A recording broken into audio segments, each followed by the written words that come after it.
Ate something bad because this morning he wasn't feeling very well. And he kind of came into my room and said, you know, like, Sandro, you picked the restaurant and now I'm sick. So now you have to go do the speech for me because I really don't feel well, I can't do this. And so, yeah, I apologize on his behalf that he couldn't make it. He did tell me how important this was to him. I mean, I can see how important it is. And I'm sure if he was able to do so, he would have done it. Instead, he sent me, which I hope is okay. How is he now? I actually don't know. I haven't seen yet. I'm gonna go back home after this because this event started late, and we were in such a hurry that he came into my room, said, "I'm sorry, you have to do this speech for me," and then I kind of just left. So I'm gonna go check on him now. Actually, once I get home. Was he rushed to the hospital? No, nothing like that. It's nothing serious. He just fell. I think it's food poisoning, to be honest. So he should be okay. How was the experience like for you, considering this is a very important, contentious Well, I need to brush up on my Tagalog.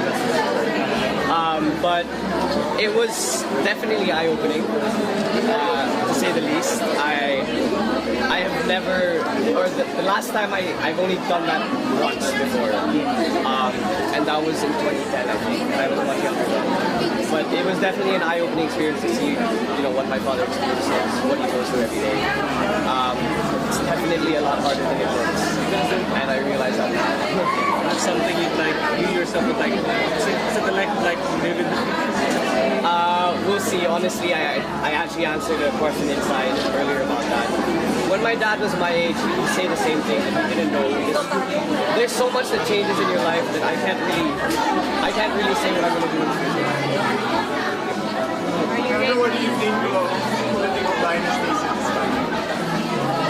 Wow, that's a loaded question. Well, honestly, my 2 cents, I live abroad, so I don't know. But I feel that obviously it's not just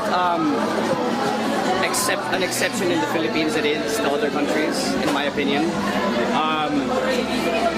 If you look at the Bush family in the US, 2 were congressmen and 2 were president. And you can't limit something such as that to a country such as the Philippines. It's something that exists everywhere, and I feel that, you know,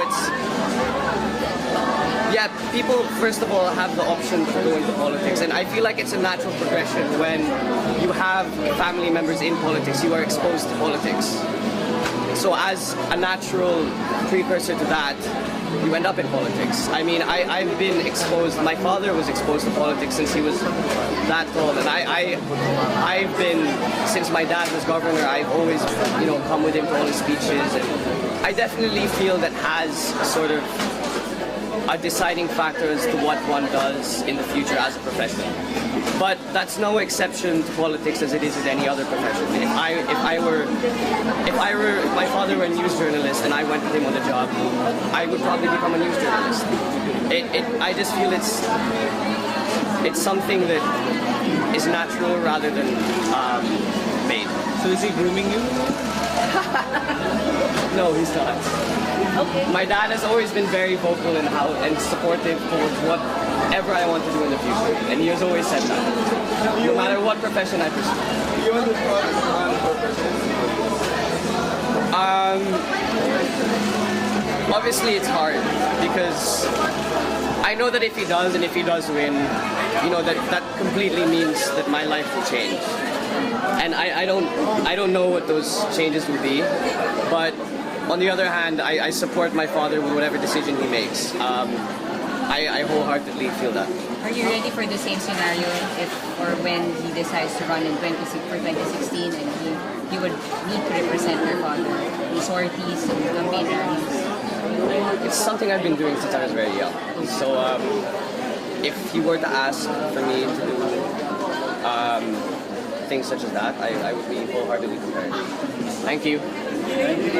Sandro,